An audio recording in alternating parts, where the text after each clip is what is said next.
Let's get straight to the point. The Time Variance Authority is a hypocrite. क्योंकि TVA के bureaucrats ने Loki को पूरा सच नहीं बताया है उसके मदर के डेथ के बारे में, और उसके साथ साथ टीवीए भी अपना सच छुपा रहा है लोकी से through illogical excuses like this doesn't suppose to happen. इस वीडियो में मैं आखिर में बताऊंगा कि कैसे लोकी को अब तक अपने मदर के डेथ के बारे में झूठ बोला जा रहा है, बट सबसे पहले मैं ये क्लियर करूंगा कि टीवीए की ऑर्गेनाइजेशन ही इम्परफेक्ट है। लास्ट वाला पॉइंट सुनना बहुत इंटरेस्टिंग है। Point 1, supremacy is common in TVA. पूरे एपिसोड से ही हमें फील कराया जा रहा है कि टाइम कीपर्स डिक्टेटर है, रूलर है या कमांडर है सेक्रेट टाइमलाइन के। इस सिस्टम में टाइम डिक्टेट नहीं करता बल्कि उसके कीपर उसे डिक्टेट करते हैं, और यही तो दिक्कत है। एक सिस्टम में, एक फंक्शन में कुछ सेट ऑफ रूल्स होते हैं जो आगे के एक्शंस को अंजाम देते हैं, ना कि वो इंडिविजुअल्स जो इस सिस्टम को चला रहे हैं।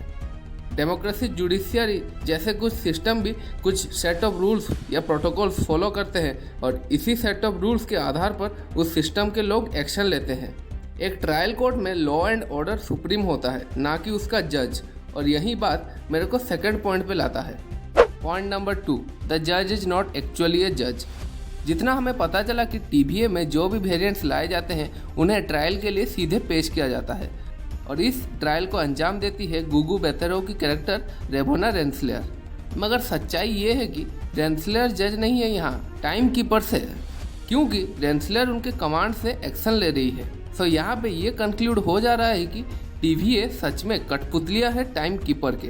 बट अगर टाइम कीपर जज है तो जो विक्टिम हुआ उसे जज के साथ आर्ग्यू करना चाहिए। इंस्टेड यहाँ पे लोकी को रेंसलेयर से आर्ग्यू करना पड़ रहा है, which doesn't make sense at all. Point number 3, here the accused is a victim. हाँ, यहाँ पे दोषी ही शिकार है। लोकी को क्लियरली कुछ भी पता नहीं था सेक्रेट टाइमलाइन, मल्टीवर्स, टीवीए वगैरह वगैरह के बारे में। सो उसे एक सेकंड चांस तो मिलना चाहिए किसी भी तरह अपने चॉइसेस को चेंज करने के लिए और सेक्रेट टाइमलाइन के साथ मर्ज होने के लिए। और यहाँ पे लोकी को एक ही चीज़ के लिए एक्यूज माना जा रहा है कि he made it happen which wasn't suppose to happen. But एक क्रिएचर को कैसे पता चलेगा which was suppose to happen. Last point, species discrimination. TVA में काम करने वाले लोग सारे ह्यूमंस की तरह क्यों दिख रहे हैं? अरे भाई, टाइम कीपर्स भी ह्यूमन जैसे नहीं दिखते, तो उन्होंने ह्यूमंस दिखने वाले पपेट्स क्यों बनाए अपने काम के लिए? इसके पीछे कोई हार्ड साइंस नहीं है, ये शायद स्टूडियोज वाले पैसे बचाने के लिए सीजीआई पे खर्च कम कर रहे हैं। चलो अब मैं बताता हूँ कि लोकी को कैसे अब तक टीवीए फंसा रहा है। Point 1, Mobius is showing the wrong future. मेरा मतलब ये है कि मोबियस लोकी को अपने फ्यूचर के बारे में पूरा सच छुपा रहा है। मोबियस ने लोकी को फ्यूचर एक अलग तरह दिखाया है। उसने दिखाया है कि लोकी एजगार्ड के सेल में बंद था और वो फ्रीगा से नाराज था, इसलिए लोकी ने कर्स को भेजा फ्रीगा को मारने, और फ्रीगा की डेथ लोकी का ही चॉइस था। बट एक्चुअली में लोकी ने कर्स को एजगार्ड के महल या कासल का रास्ता बताया था, या थॉर के पास जाने का रास्ता दिखाया था, और कैसल में मेलेकिथ घुस के फ्रीगा को अटैक कर चुका था। कर्स तो बाद में आया। इवन वहाँ पे थॉर और ऑल फादर ओडिन भी थे, बट उन्होंने भी फ्रीगा की जान बचा नहीं पाए। सो यहाँ पे लोकी की तो पूरी गलती नहीं है। मैं recording. Point 2, Loki has no choice from the beginning. Mobius ने लोकी को कन्विंस कर दिया है कि उसके चॉइसेस के कारण उसके करीबी लोगों के लाइफ में सिर्फ डेथ, सोरो और डिस्पेयर ही आते हैं। बट मेरा कहना ये है कि लोकी के choices is suppose to happen. ये लोकी का फेट है या एब्सोल्यूट फ्यूचर है।